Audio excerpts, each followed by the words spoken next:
নমস্কার বন্ধুরা, আমি আজকে চলে এসেছি মটনের একটা রেসিপি নিয়ে। আমি এখানে নিয়ে নিয়েছি 1 কেজি মটন। ম্যারিনেট করার জন্য নিয়ে নিয়েছি এখানে 1 কাপ দই, আর দিয়ে দেবো 2 চামচ লবণ। এবার খুব সুন্দর করে মিশিয়ে নেব।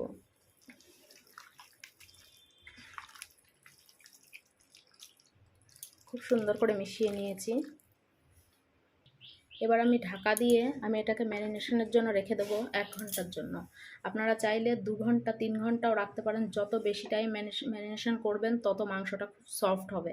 আমার হাতে অল্প সময়, তাই আমি অল্প সময়ের জন্য রেখে দিলাম। ফ্রিজের নর্মালে রেখে দেবো। এবার এখানে আমি নিয়ে নিয়েছি 8 পিস আলু, 2টো টমেটো, 3টে পেঁয়াজ, কিছুটা মতন আদা আর 15 কোয়া রসুন। একটা মিক্সিং জার নিয়ে নিয়েছি, এর মধ্যে দিয়ে দিলাম একটা পেঁয়াজ আর 2টো আমি কুচিয়ে দেবো। এবার দিয়ে দিলাম রসুন, আদাটা পিস পিস করে কেটে দিয়ে দিলাম, আর দিয়ে দিলাম 10টা কাঁচা পাকা লঙ্কা। এবার আমি এটাকে মিক্সিং করে নেব। আমি একটা কড়াই বসিয়ে দিয়েছি, কড়াই গরম হয়ে গিয়েছে। কড়াইতে তেল দিয়ে দিচ্ছি, সর্ষের তেল।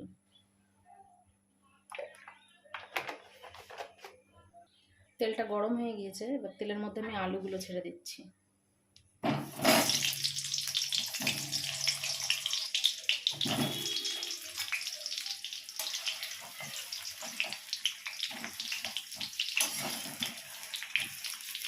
আলুগুলোকে আমি উল্টে পাল্টে 5 মিনিট ভেজে নেব।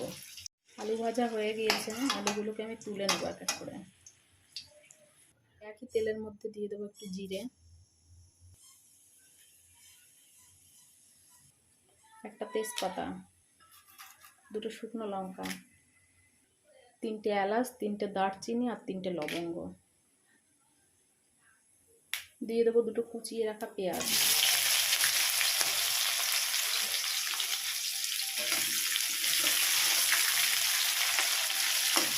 পেঁয়াজটাকে আমি একটু বাদামি কালার করে ভেজে নেব।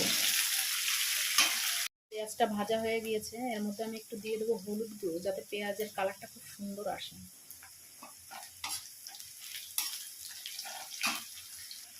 এবার দিয়ে দেবো কুচিয়ে রাখা টমেটো।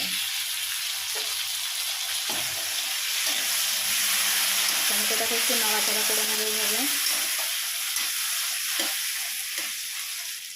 এবার আমি দিয়ে দেবো যে মশলাটাকে বানিয়ে রেখেছিলাম।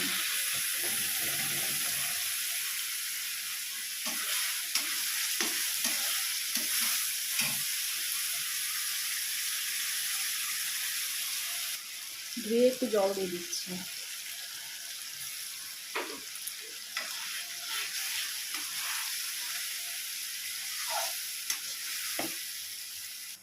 এবার আমি এর মধ্যে দিয়ে দেবো 2 চামচ কাশ্মীরি লঙ্কার গুঁড়ো কালারের জন্য, 2 চামচ জিরে গুঁড়ো,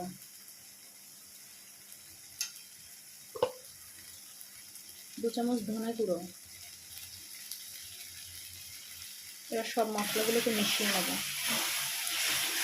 এভাবে আরও 5 মিনিট কষিয়ে নেব মশলাটাকে।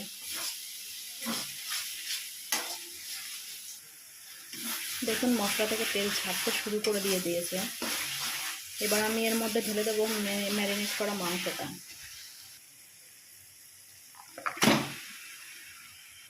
এবার মাংসটাকে মিশিয়ে নেব।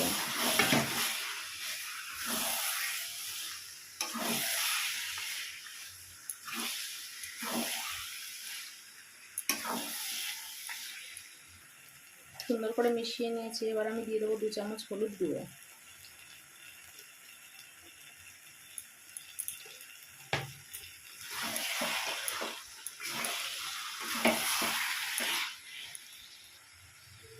এভাবে আমি 10 থেকে 15 মিনিট কষিয়ে নেব। মাংসটাকে সুন্দর করে কষিয়ে নিয়েছি, মাংস থেকে তেল ছেড়ে দিয়েছে। এবার আমি দিয়ে দেবো ভেজে রাখা আলু। আলুটাকে একটু মিশিয়ে নেব। এবার আমি পাশে জল গরম করতে দিয়েছিলাম, জল গরম দিয়ে দিলাম। জল গরম দিলে মাংসটা একটু বেশি সফট হয়।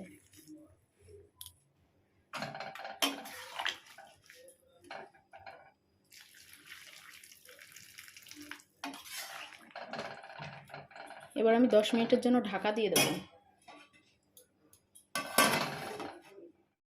ঢাকনাটা আমি তুলে নেব এবার।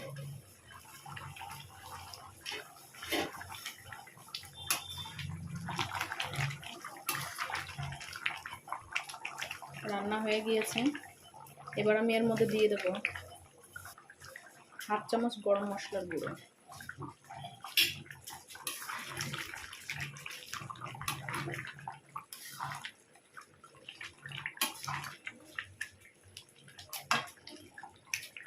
এবার গ্যাসটা বন্ধ করে দেবো।